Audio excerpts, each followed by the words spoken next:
Time now for Voices of the Future, the show that amplifies the perspectives of the next generation of Republican leaders, young professionals, students, and policymakers who champion the values of limited government, free enterprise, and individual liberty.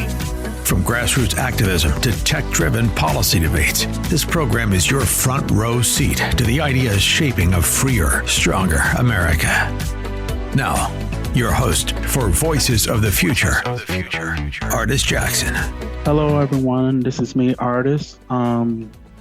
I want to do a more somber show today.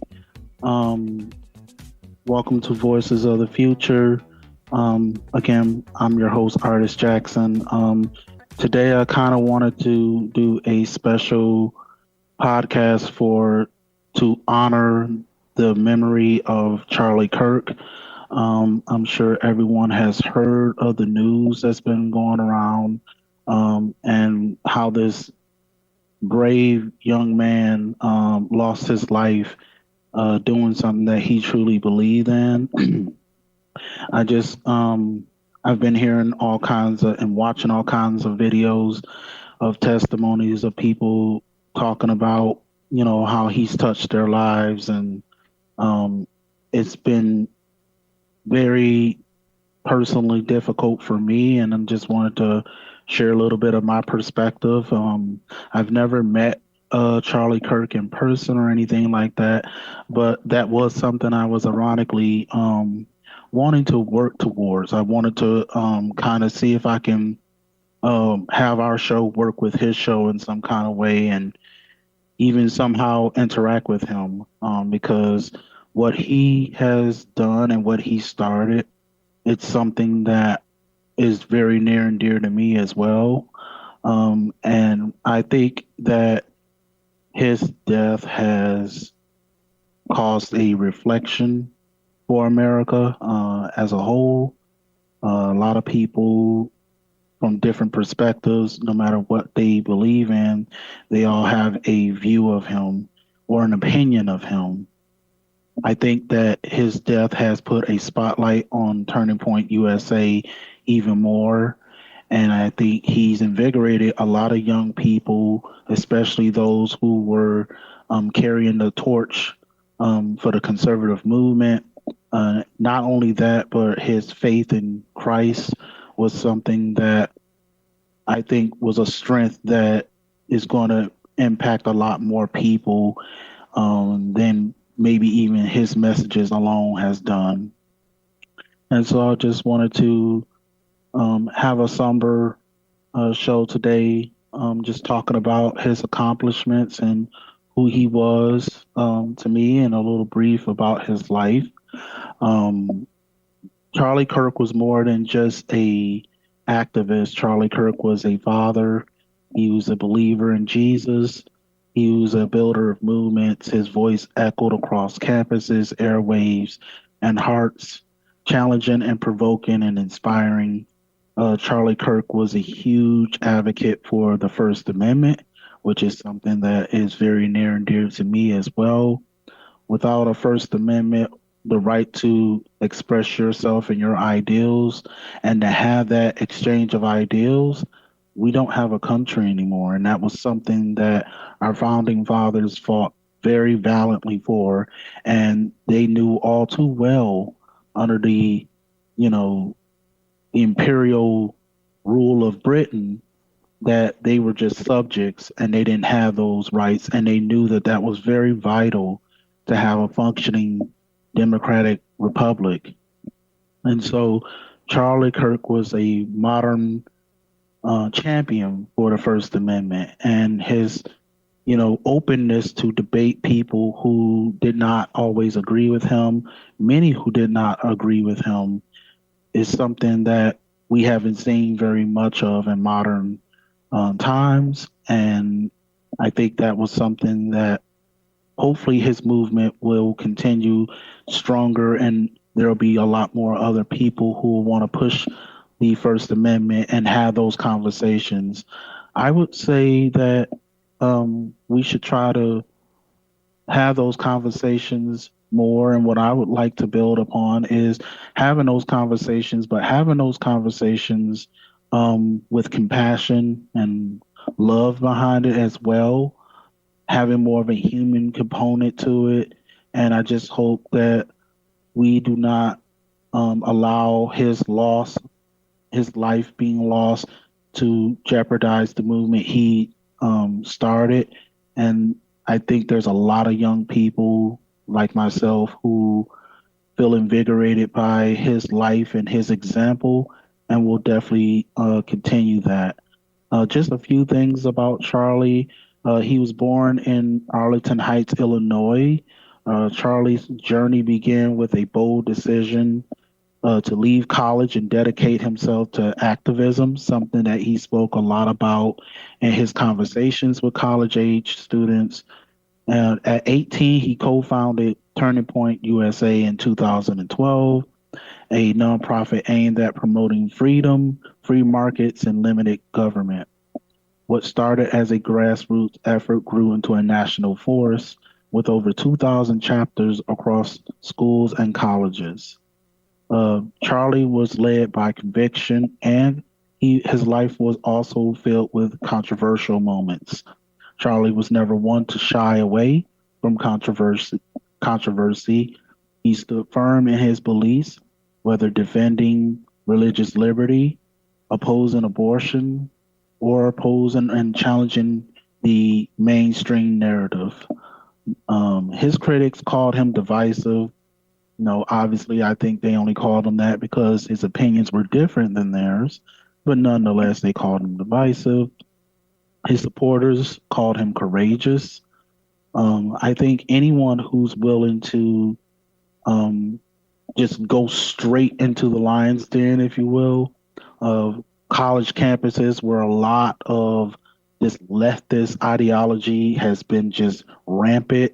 I would say that's probably the cradle of the leftist ideology has been college campuses. And for him to just go straight into it was something that was very courageous, and not too many people, even Republicans, have been willing to do, to go straight into it, straight into the lion's den. And I believe his faith in Christ was a big driving force for that. He believed in truth even when it was unpopular, and that's something I very respected about him. I admired a lot about him. Even when he was mocked, he believed in America, even when it was fractured, you know. And we can see now how fractured our country really is, where we got people on the left reacting one way, people on the right reacting one way. I will say that his life is doing a good job of putting a spotlight on these conversations, and in particular, political violence.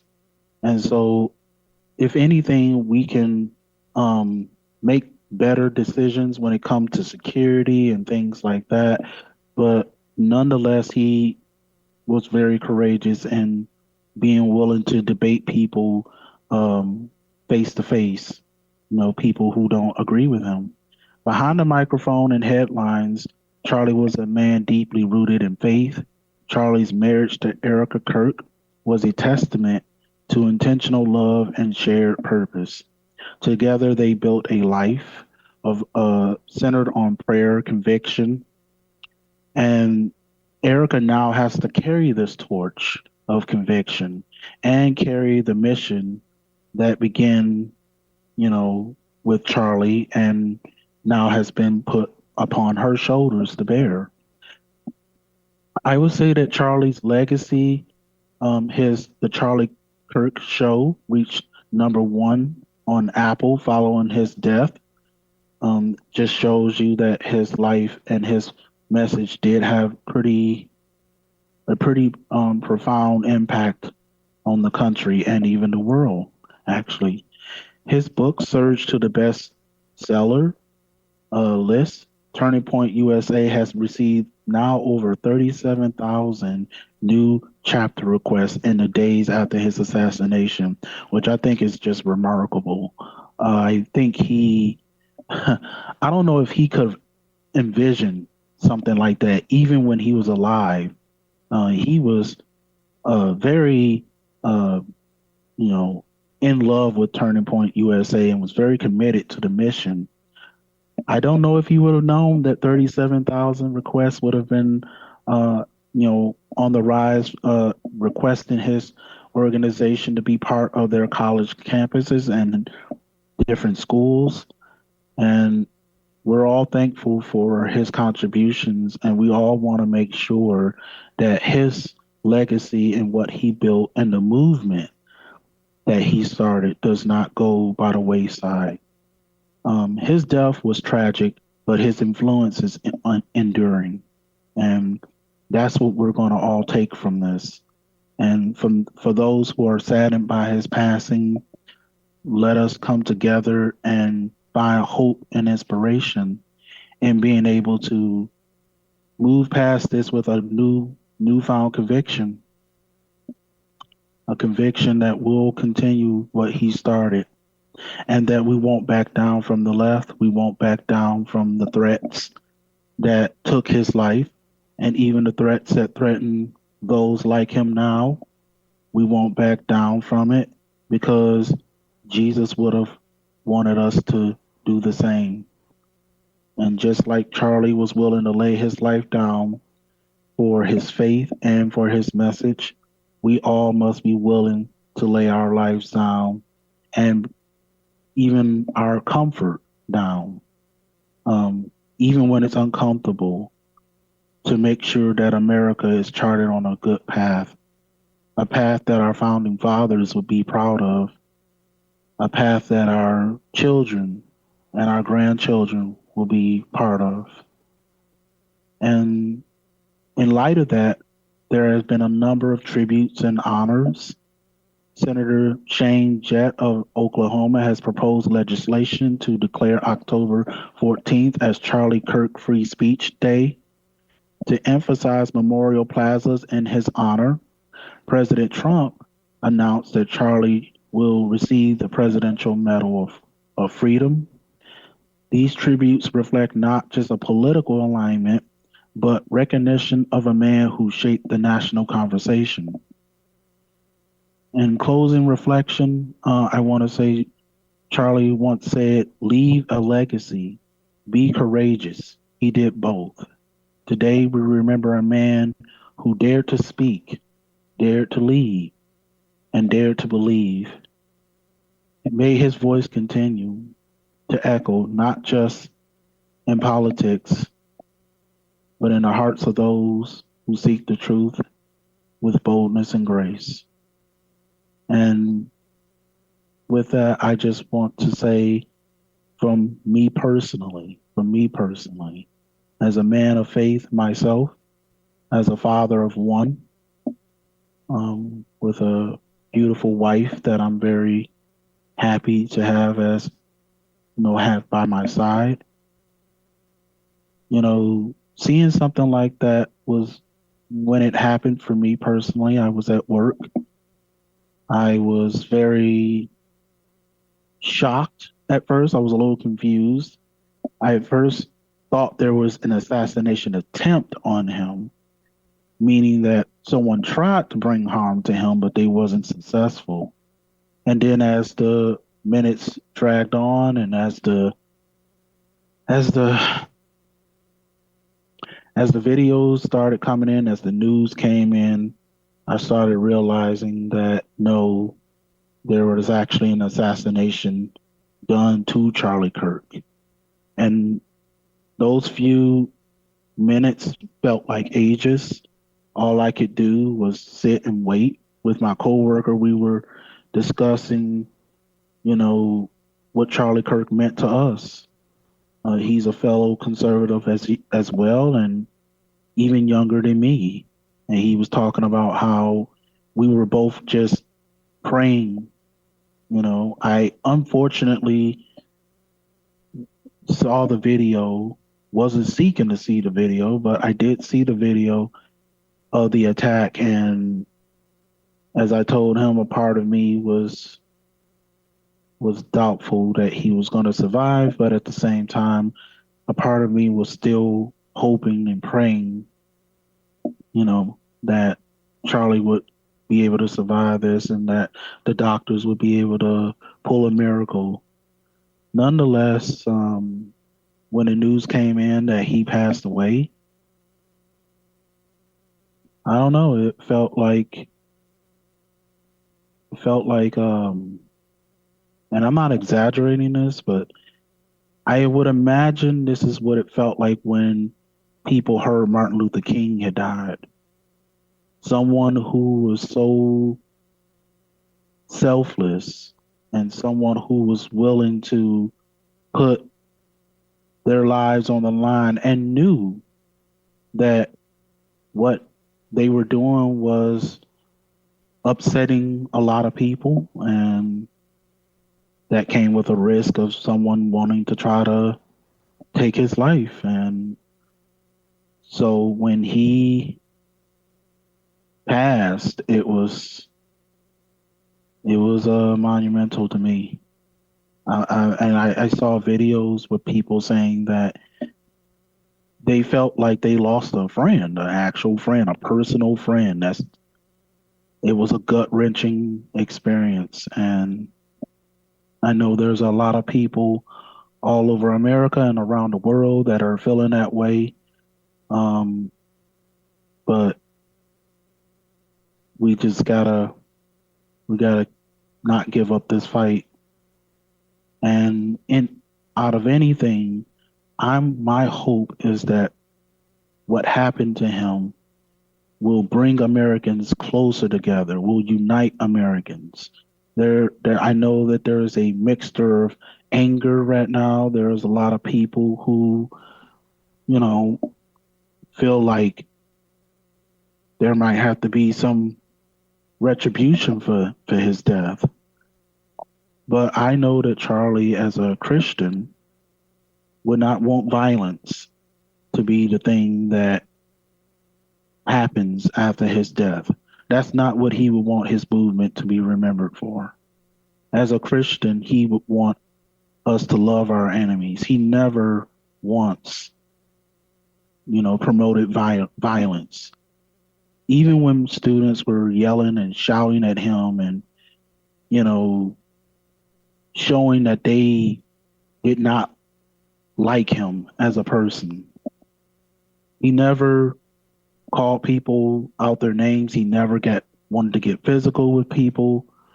And so, as this is a reflection point, and we all have to try to make the best of this, turn this into a movement that will make him proud.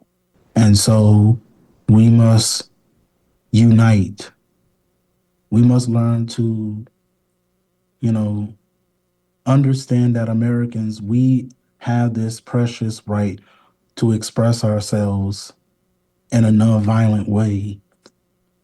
And not only should we allow our difference of opinions to divide us, but we should use those moments to bring compromise and unity together.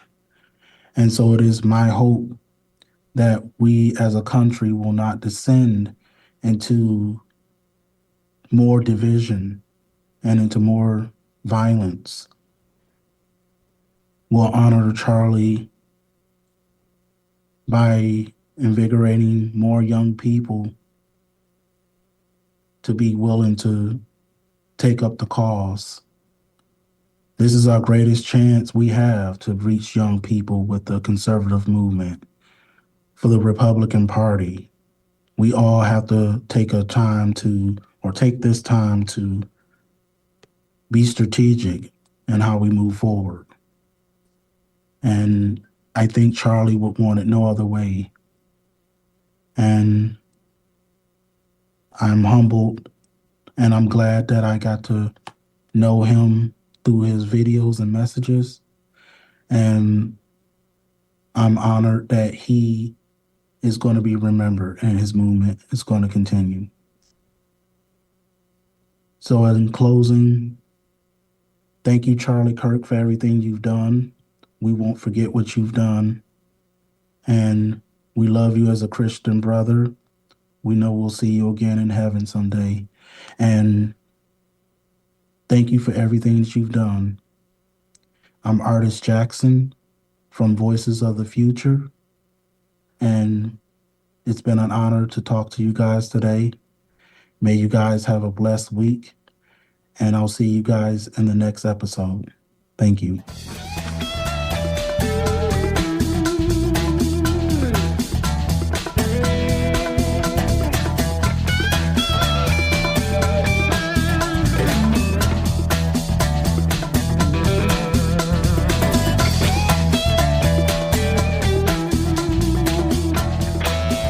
You've been listening to Voices of the Future with Ardis Jackson, a presentation of the Silicon Valley Young Republicans. For comments and suggestions or to get involved, email svyr.gop@gmail.com. That's svyr.gop@gmail.com.